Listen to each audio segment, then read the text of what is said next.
ആയിട്ട് റൂമിലും ബാത്റൂമിലും എവിടെയും നമുക്ക് ഡേർട്ടി സ്മെൽസ് കളയാനായിട്ട് നല്ല എയർ ഫ്രഷ്നർ നമുക്ക് ഹോം മെയ്ഡായിട്ട് ഉണ്ടാക്കാം. ഈസി വഴിയാണ് എന്ന് വെച്ചാൽ നമുക്ക് ആരും തന്നെ വേണ്ട. ഞാൻ ഇപ്പോൾ പകുതി ഉണ്ടാക്കിയിട്ടുണ്ട്. അപ്പോൾ ഓർത്ത് അയ്യോ വീഡിയോ ചെയ്തില്ല, വീഡിയോ ചെയ്ത് നിങ്ങൾക്ക് കൂടി ഒന്ന് റെസിപ്പി അറിയിക്കാമെന്ന്. അപ്പോൾ ഞാൻ ഇതിനകത്ത് ആദ്യം എടുത്തേക്കണ കല്ലുപ്പാണ്. കല്ലുപ്പ് നിങ്ങൾക്ക് എടുക്കാം, സാധാ ഉപ്പ് എടുക്കാം.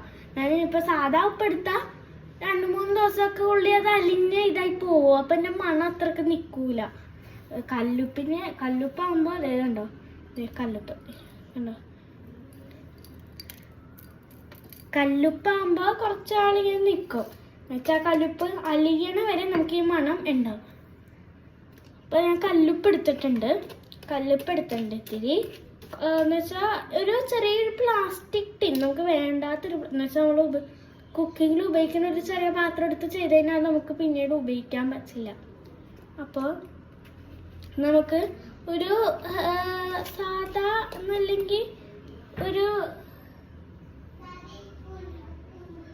സാധാ ഒരു പ്ലാസ്റ്റിക്, വേണ്ടാത്തിട്ടുള്ളൊരു പ്ലാസ്റ്റിക് ടിന്ന്, സാധാ ഒരു ചെറിയ പാത്രം എടുത്തിട്ട് അതിനകത്ത് ഇത്തിരി ഇതിടുക, ഉപ്പിടുക, കല്ലുപ്പിടുക. അതുകൊണ്ട് നമ്മൾ തുണിയൊക്കെ അലക്കാനായിട്ട് ഉപയോഗിക്കുന്ന എന്തെങ്കിലും വല്ല ഇതൊക്കെ ഉണ്ടാവില്ലേ, വല്ല ഇത് ഞാൻ ഇപ്പോൾ ഉപയോഗിച്ചേക്കാനത് ഇതാണ്. അപ്പം ഇത് ഞാൻ ഇത്തിരി എന്ന് വെച്ചാൽ ഇതിനെക്കാട്ടും കുറച്ചും കൂടി ക്വാണ്ടിറ്റി കുറവിൽ ഞാൻ ഇത്തിരി ഇതിനകത്ത് ഒഴിച്ചിട്ടുണ്ട്. അതാണ് ഈ റെഡ് കളർ. നിങ്ങൾക്ക് ഇഷ്ടമുള്ളത് ഉപയോഗിക്കാം. മെയിനായിട്ട് ഇനി നല്ല മണത്തിൽ നിൽക്കുന്ന കംഫോർട്ടാണ്. ഇതിൽ കംഫോർട്ട് ഇല്ലാത്തതുകൊണ്ട് ഞാൻ ഇതാ ഉപയോഗിച്ചത്. തുണി ആൾക്കാർക്ക് എന്തും നിങ്ങൾക്ക് ഉപയോഗിക്കാം കേട്ടോ, അങ്ങനെയൊന്നും കുഴപ്പമില്ല. അപ്പോൾ എനിക്ക് കുറച്ച് കുറവായിട്ട് തോന്നിയിട്ടുണ്ട്. നിങ്ങൾക്ക് രണ്ടും മിക്സ് ചെയ്തിടാം കേട്ടോ. കല്ലുപ്പ് ഇടാം, സാധാ ഉപ്പ് ഇടാം. കല്ലുപ്പ് അലിഞ്ഞിടുമ്പോൾ മറ്റേ ഉപ്പും കൂടി മറ്റുപ്പ് അലിഞ്ഞിടുമ്പോൾ കല്ലുപ്പ് നിൽക്കും. നിങ്ങൾക്ക് എന്തും ഇടാം കേട്ടോ, അങ്ങനെ കുഴപ്പമൊന്നുമില്ല. ഞാൻ 2 ഓപ്ഷൻസ് ആയിട്ടും തന്നില്ല. അതിൻ്റെ എന്തെങ്കിലും തുണി അളക്കാൻ എടുക്കണ എന്തെങ്കിലും ലിക്വിഡ് നിങ്ങൾ ഒഴിക്കുക. തുണി അളക്കാൻ എടുക്കണ എന്നെ ഒഴിക്കുക കേട്ടോ.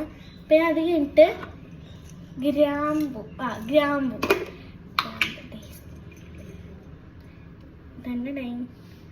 ഗ്രാമ്പൂര് നല്ല മണമല്ലേ.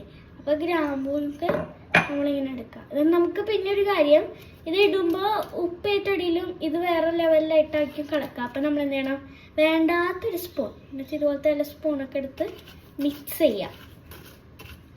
എന്നിട്ട് അത് മിക്സ് ചെയ്യുമ്പോൾ എല്ലാ സ്ഥലത്തും പിടിക്കും ഉപ്പ്.